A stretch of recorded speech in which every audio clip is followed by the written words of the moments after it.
We're going to talk today about greenwashing, so the most consumer end of greenwashing, so how consumers are being misled or otherwise by claims in the media and advertising by companies. So we've got a really interesting panel. Before we kick off, we've got a poll question, and I want you to think about the question. You can vote. Here's the question, and as we're talking about it, I want you to you can vote, and what our panelists say will inform it. So it's what key measures should we focus on to reduce cases of greenwashing? And we've got some options here, better rules, independent verification, more specific categories, so you can think about that as we're talking. So we've got a lot of great perspectives here from industry and from the kind of consumer regulation side. So I want to start with Sylvia. Can we talk about, what are we talking about when we talk about greenwashing? What are some of the examples that you've seen in your work? I think greenwashing is actually when companies overstate in their rhetoric what is a product or a service not offering to consumers in terms of sustainability in reality. And with climate change, which is happening just in front of our eyes, there are more and more consumers who in their daily choices, of course, want to make also better choices. And the more they look for credible and substantiated information, the more they find out that they are in a jungle of misleading green claims. And it doesn't matter if they want to buy a package of milk or new shoes or trousers, cosmetics, or subscribe to a new energy contract or invest in financial services. The information for the moment is just not clear, and in many cases it's doubtful and it's not substantiated. Mm-hmm. And what's the problem with that? Why is that a problem kind of from a legal or also sort of a regulatory point of view? Jonathan, maybe you can talk about that. Yeah, sure. Well, essentially that kind of advertising these days in particular represents a clear and present legal risk. The law has always said that communication needs to be substantiated. Environmental communication is no different. And what is new, I think, is the realization that's behind a lot of the regulation and regulatory moves, which is that actually this stuff has an impact on transition. The link between transition and misleading advertising is increasingly well understood, and the strategies that actually can block transition are increasingly charted by regulators and by the IPCC, for example. Mm-hmm. And Suzanne, how do you find that coming through with in your work with clients? Are you finding that people are wanting that green messaging coming through increasingly, and how are they then being challenged by the regulatory pressure? Greenwashing is such a hot topic. So working at an ad agency like BBDO, we have had a crazy good 2 years where every brand in the building is coming to us to say we need to talk about what we're doing when it comes to sustainability. We're committed to it, but we need to tell consumers what we stand for.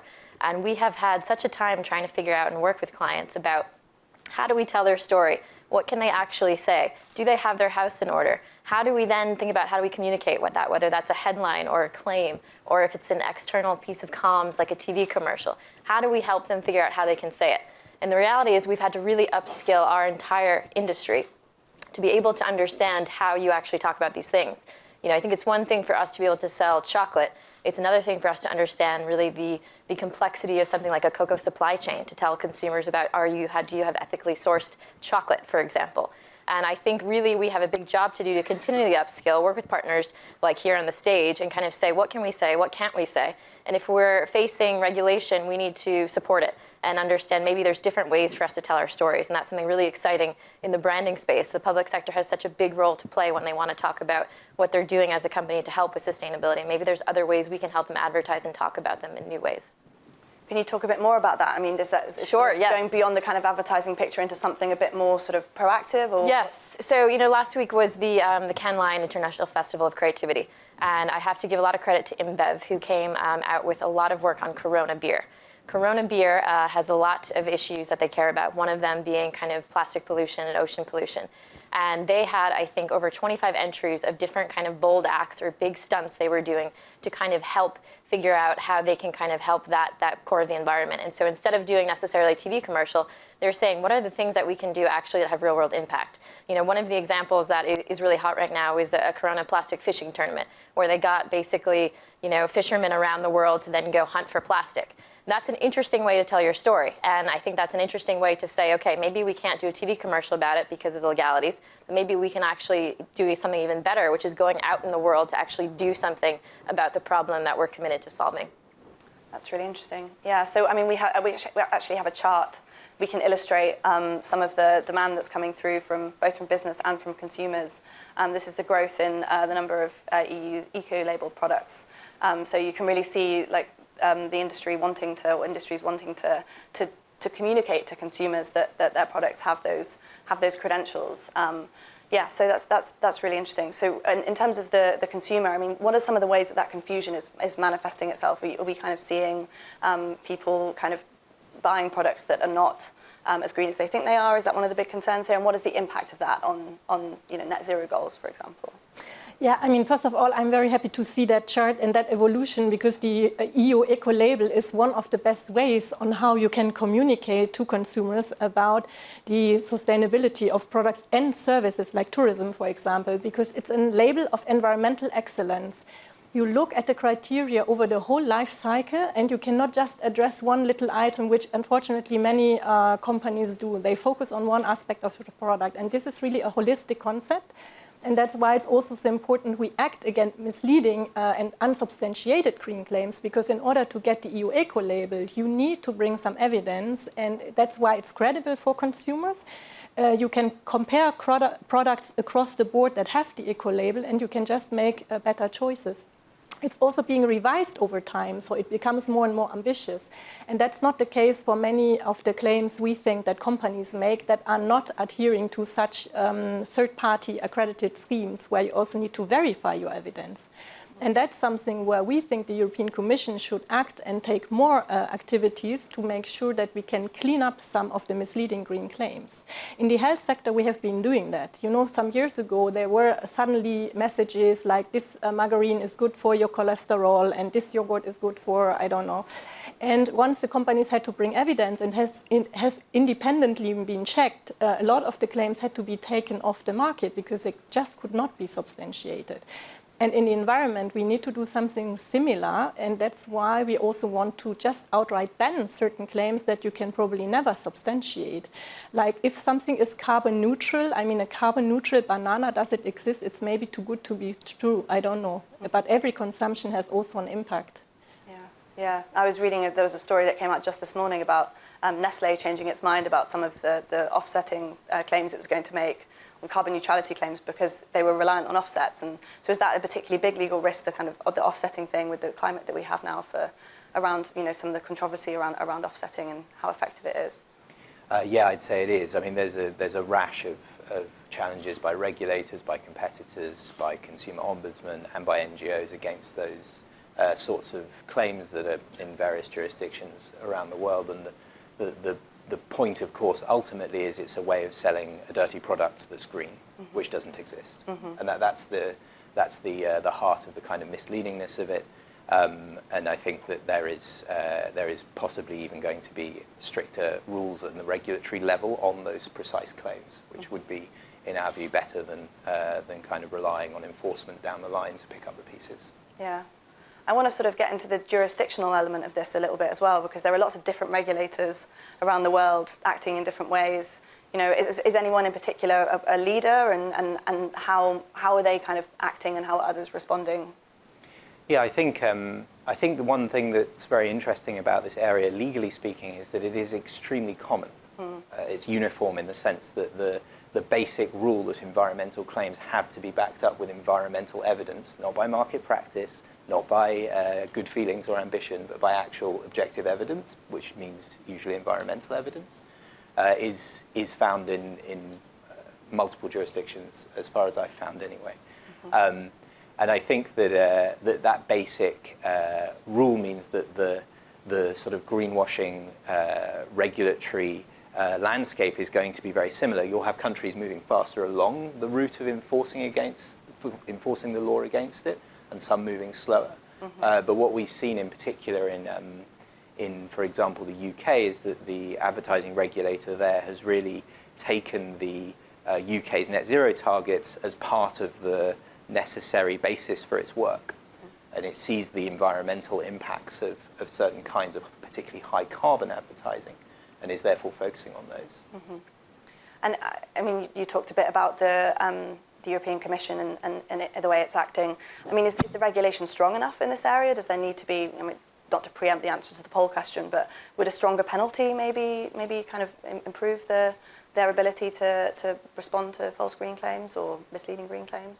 We certainly need a stronger legislative framework on green claims. As I said, you should have something similar like in the health claims area, in the sense that you should bring evidence as a company before you put a claim on the market. It should be transparent what the criteria are, and it should ideally also be checked, like in the case of the EU eco-label, what the evidence is and if it's credible.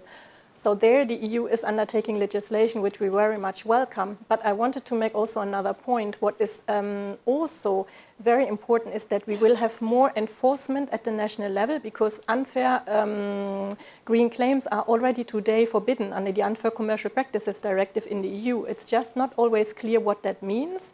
And also you go on a case-by-case basis and you go country per country, whereas the marketing campaigns are often global or across countries in the EU with the exact same slogans and the same techniques.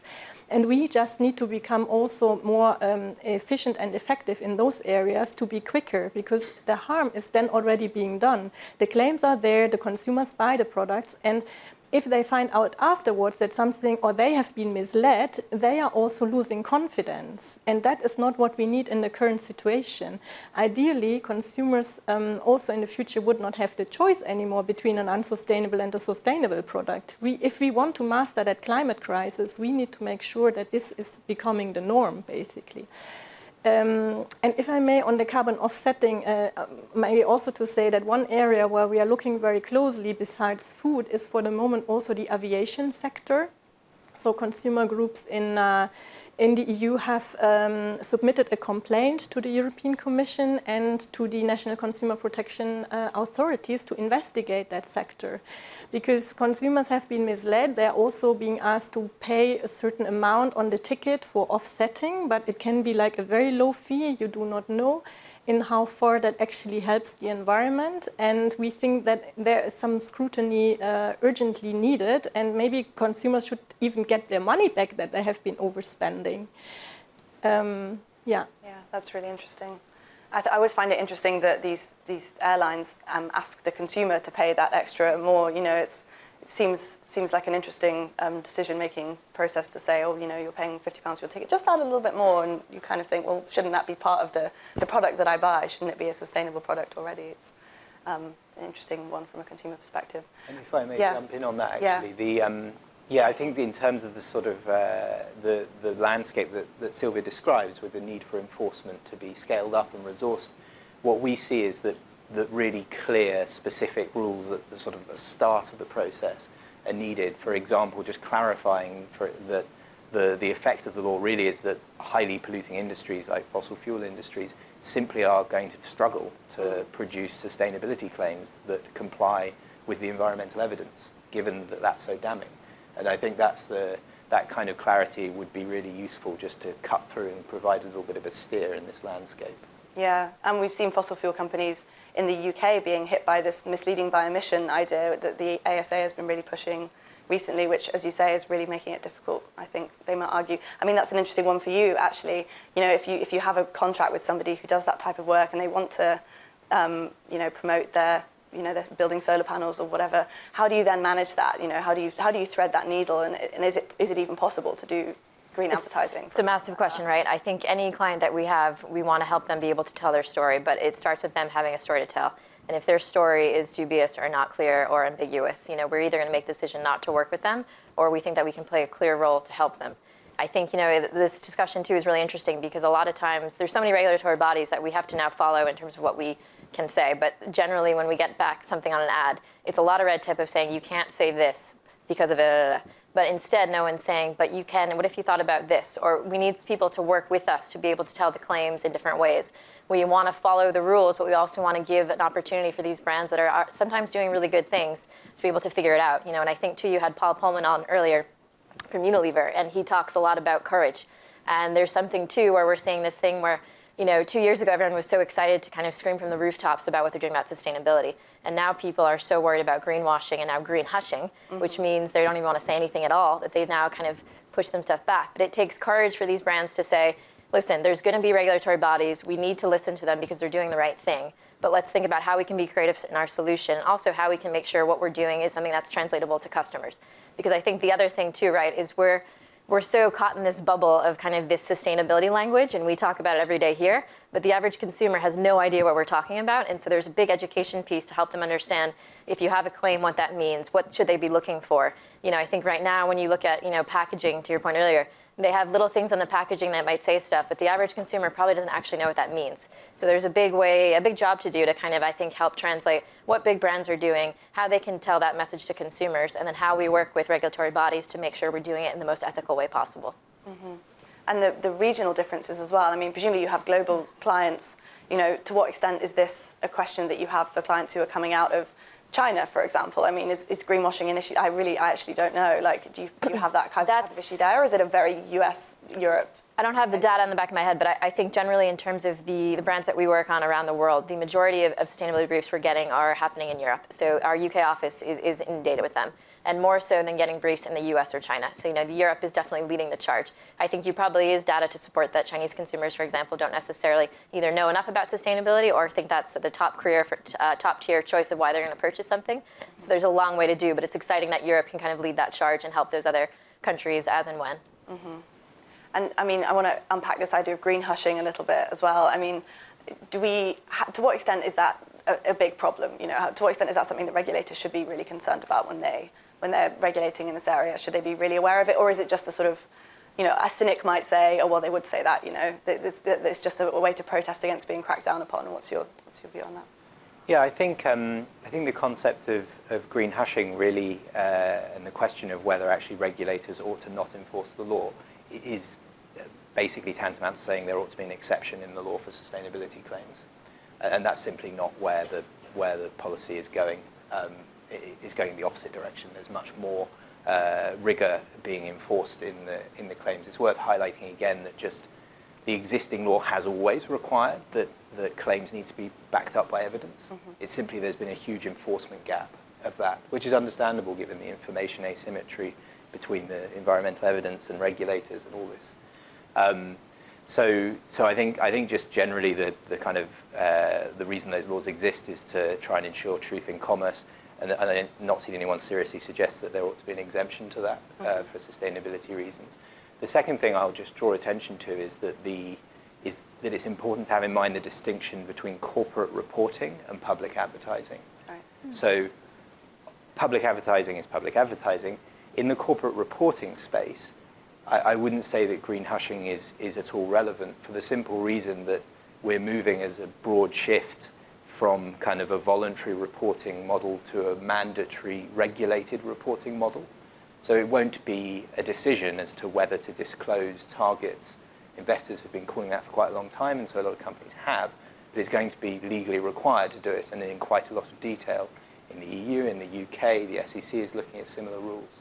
So I think in some senses, the concept of greenwashing as regards the main stakeholders for businesses is just redundant or a bit of a red herring in that sense. Mm-hmm. How much of a concern do you think it is for European consumers? You know, if they're seeking out sustainability-related information, you know, it needs to be there. You know, so if advertisers become afraid of you know, even making claims, it becomes difficult. Or do you how much of a concern do you think it really is?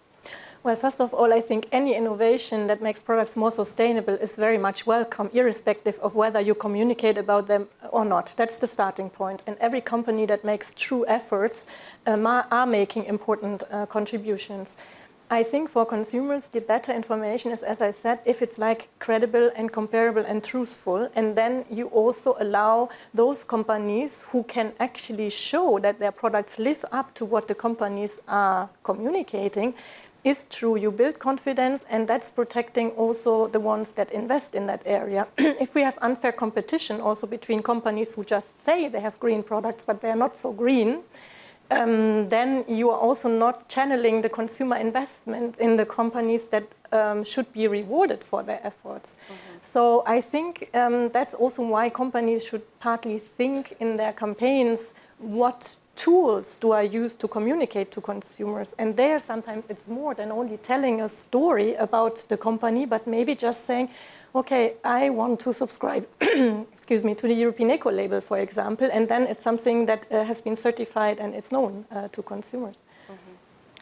I mean, do you think that there are some companies that will, one of the calls from campaigners is that advertising agencies should just refuse to take on business from some companies? I mean, is that something that we're going to start to see? Is it happening already in the industries? They're going to even struggle to get somebody to make their advertising campaigns for them? Yes. I think so. I think we have to be, again, we have to be bold, and we have to have a lot of courage, and we have to say no to, it needs to be planet over profit, right? And you need to make sure that the organizations you're working with are sound.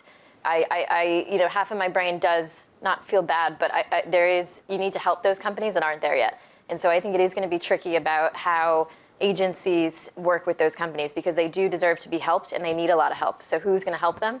I think that question remains to be seen, but I don't think we can totally ignore them, but I think we can be really choiceful and mindful. And again, if we have clients that we're working with that want to talk about something and we say that's just not true or you don't have a story to tell, we have to say no. So you have to be really strict and help them kind of, again, planet over profit is the most important thing we can do. Mm-hmm. It must be a tricky conversation to have sometimes with some clients. Exactly. Yeah, that's really interesting. Okay, well, we can look at the results of the poll question to see what the audience thinks is the... there you go. So standardized rules is winning out there.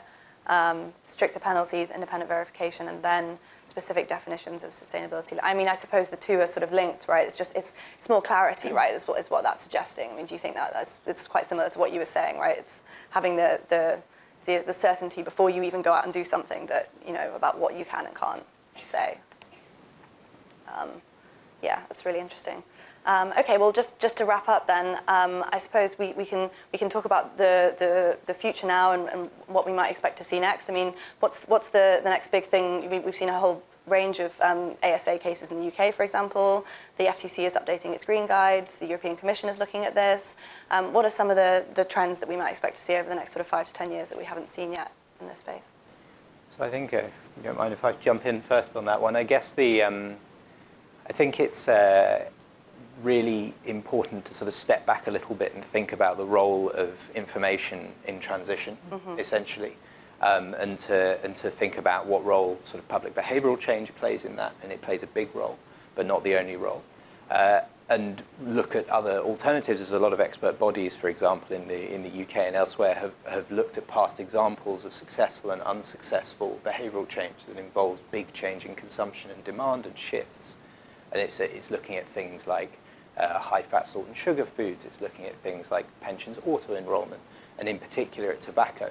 And the main lesson of that is really that if you are serious about having that transition actually moving on, then you need a holistic sort of removal of corporate influence that pushes against it for the commodities and goods that you need to decline. And I think that realization is what's really behind the movements that we see a lot in the local and national level for prohibitions, just flat out prohibitions on fossil fuel advertising, basically modelled on the Tobacco Framework Convention and all the work that was done around the harms of tobacco, similar to the harms of fossil fuels. I think that is really where this starts to go. Okay, great. I think that's a good point to end on, if that's okay with everyone. Thank you so much. Thanks to the audience, and that's the end of our panel. Thanks.